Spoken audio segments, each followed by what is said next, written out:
Անցնող 5 տարիները բավականին դաժան են եղել, բավականին դժվար են եղել Հայաստանի, Արցախի, հայ ժողովրդի համար եւ նաեւ ընդդիմության համար։ Բայց ես ուզում եմ նաեւ մեր գործընկերներին ասել, որ մարտահրավերներն ավարտված չեն եւ մեզ շատ մեծ ներուժ է պետք, որպեսզի դիմակայենք այն օրակարգերին, որ այսօր առաջ է մղում քաղաքական մեծամասնությունը։ Խորհրդանիշների դեմ պայքարից մինչև տարածքների հանձնում, սահմանադրության փոփոխություն եւ համատարած բռնաճնշումներ։ Այս ամենը մեր հավաքական կամքի դրսևորումը պետք է լինի այս օրակարգերի դեմ պայքարելու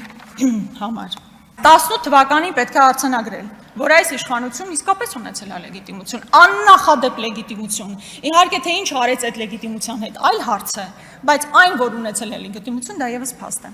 21 թվականին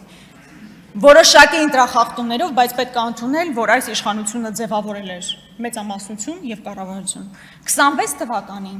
ձեր հավաքած ձայները եղել են այսպես պատերազմով վախացնելու հետևանք, համատարած բռնաճնշումների հետևանք, հանրային միջոցների մսխման հետևանք, այսինքն դուք չունեք այն լեգիտիմությունը, որ ունեցել է 21 թվականին կամ նույնիսկ 18 թվականին, եւ հետեւաբար մեր ասածը առավել քան ճշմարիտ է, որ դուք ունեք լեգիտիմության դեֆիցիտ։ Այդ դեֆիցիտը, լեգիտիմության դեֆիցիտը միայն խորացել է այն բանի բերումով, որ հիմա այստեղ պետք է նստած լիներ Բարգավաճ Հայաստան կուսակցությունը։ Բարգավաճ Հայաստանին ձայն են տվել մոտ 60,000 մեր հայրենակիցներ։ Դուք ուղղակի ոտատակ եք տվել մեր հայրենակիցների քվեն եւ մոտեցումը, իրենց քաղաքական դիրքորոշումը։ Այստեղ Բարգավաճ Հայաստանը պետք է լիներ եւ դուք կերել եք իրենց ձայները։ Այդ դրանով նաեւ դուք լեգիտիմ չեք։